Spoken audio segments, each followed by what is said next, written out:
હવે આપણે લીલી તુવેરના ટોઠા બનાવવા છે એટલે હું તુવેર ફોલું છું. બહુ ભાવે. એ શું છે?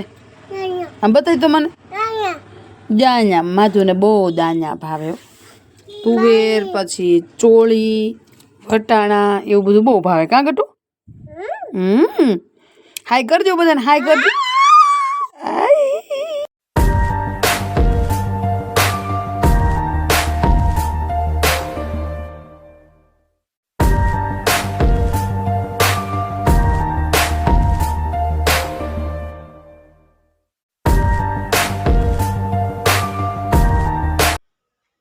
મેં આ એક વાટકો લીલી તુવેર ફોલીને લીધી છે.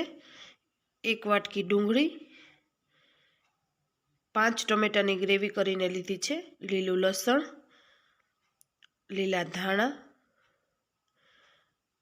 1 તમાલપત્ર, 3 લવિંગ, મરી, તજનો ટુકડો અને સૂકા મરચાં, ગરમ મસાલો, ધાણા જીરું પાવડર, કાશ્મીરી લાલ મરચું, હળદર, આખું જીરું, રાઈ, 1 લીંબુ અને આદુનો ટુકડો, મીઠું અને ખાંડ, અને ગાર્નિશિંગ માટે સેવ લેશું અને વઘારવા માટે તેલ. આપણે પહેલાં એક પ્રેશર કુકર લેશું અને એમાં આપણે આ તુવેરને બાફી લેશું. અડધો ગ્લાસ પાણી નાખીશ.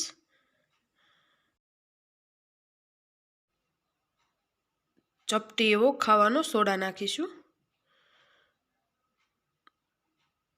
થોડું એવું મીઠું નાખીશું અને ઢાંકણ બંધ કરી દઈશું અને 2 વિસલ થવા દઈશું. ત્યાં સુધીમાં આપણે ગ્રેવી બનાવી લઈએ.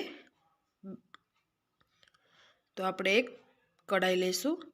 એમાં 2 પાવડા જેટલું હું તેલ નાખીશ. આપણું તેલ ગરમ થઈ ગયું છે. હવે એમાં રાઈ નાખીશું. રાઈ ફૂટી જાય પછી આપણે 2-3 મરીના દાણા નાખીશું. 4 લવિંગ નાખીશું. 1 તજનો ટુકડો નાખીશું. 3 સૂકા મરચાં, 1 તમાલપત્ર અને આખું જીરું નાખીશું. જીરું ગોલ્ડન બ્રાઉન થઈ જાય એટલે આપણે એની અંદર લીલું લસણ નાખીશું અને થોડું એવું સતળાવા દઈશું. અને તમે એકવાર ટ્રાય કરજો, બહુ જ સરસ, ખાવામાં ટેસ્ટી લાગે છે. અને શિયાળામાં બહુ સરસ એવી તુવેર હોય છે એટલે વધારે સરસ એવો એનો ટેસ્ટ આવે છે. ફ્રેશ તુવેરના બનાવીએ એટલે બહુ સારા બને છે. હવે આપણું આ લસણ થોડું ગોલ્ડન બ્રાઉન થઈ ગયું છે. હવે એમાં આપણે ડુંગળી નાખીશું અને મિક્સ કરી લેશું. ડુંગળીને પણ આપણે થોડી સતળાવા દઈશું. તો જો આ રીતે સરસ એવી ડુંગળી પણ સતળાઈ ગઈ છે. હવે આપણે એની અંદર અડધી ચમચી હળદર નાખીશું અને મિક્સ કરી લેશું. અને આ લીલી તુવેરના ટોઠા 10 થી 15 મિનિટની અંદર જ તૈયાર થઈ જાય છે. હવે આપણે એની અંદર ગ્રેવી નાખીશું ટમેટાની અને મિક્સ કરી લેશું.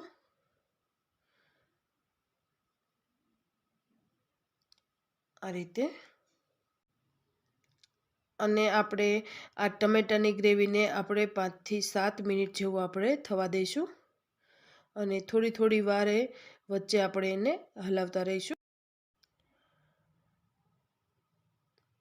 અને ધીમા ગેસ ઉપર જ આપણે એને સાતળીશું. હવે આપણે ઉપરથી આદું ખમણીને નાખીશું.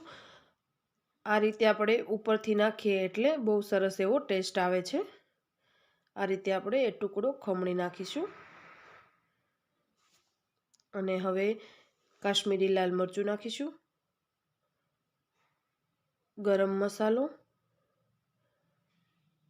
ધાણા જીરું પાવડર અને 1 ચમચી જેટલી ખાંડ નાખીશું. જો તમારે ખાટું જ જોવે તો તમે ખાંડ ન નાખો તો પણ ચાલે. અને લીલા ધાણા નાખીશું. સરસ એવું મિક્સ કરી લઈશું. જો તમારી પાસે લીલું લસણ હોય તો તમે ઉપરથી લીલું લસણ પણ નાખી શકો છો. આ રીતે આપણે સરસ એવું એને મિક્સ કરી લઈશું. અને તમારે ગરમ મસાલાની જગ્યાએ પાવભાજીનો મસાલો નાખવો હોય તો તમે એ પણ નાખી શકો છો. તો જો સરસ એવી આપણી ગ્રેવી બની ગઈ છે. હવે આપણે એને થોડી વાર રહેવા દઈશું, તેલ છૂટું પડે ત્યાં સુધી.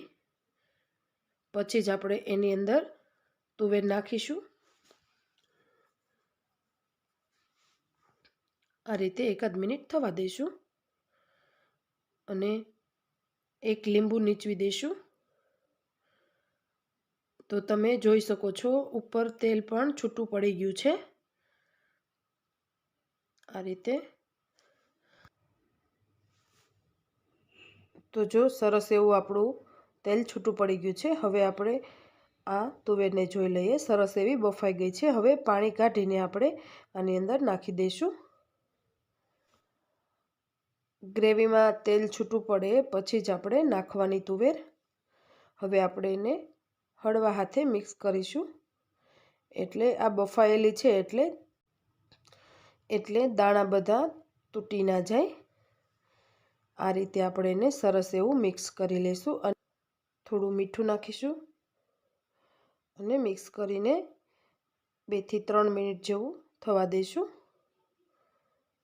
તો આપણી 2 થી 3 મિનિટ થઈ ગઈ છે અને તૈયાર છે આપણી લીલી તુવેરના ટોઢા. હવે આપણે એની અંદર લીલા ધાણા નાખીશું અને મિક્સ કરી લઈશું. તો તૈયાર થઈ ગયા છે લીલી તુવેરના ટોઢા. હવે આપણે એને એક પ્લેટમાં સર્વ કરી લઈએ. તમે આને બ્રેડ સાથે, રોટલી સાથે કે ભાખરી સાથે તમે સર્વ કરી શકો છો. ઝીણા કટિંગ કરેલી ડુંગળી નાખીશું. થોડી ઝીણી સેવ નાખીશું અને લીલા ધાણા નાખીશું અને થોડું લીંબુ નીચવીશું. આ રીતે આને સર્વ કરી શકાય. તો તમે એકવાર ટ્રાય કરજો અને કોમેન્ટ કરીને જરૂરથી બતાવજો કે તમને કેવા લાગ્યા આ લીલી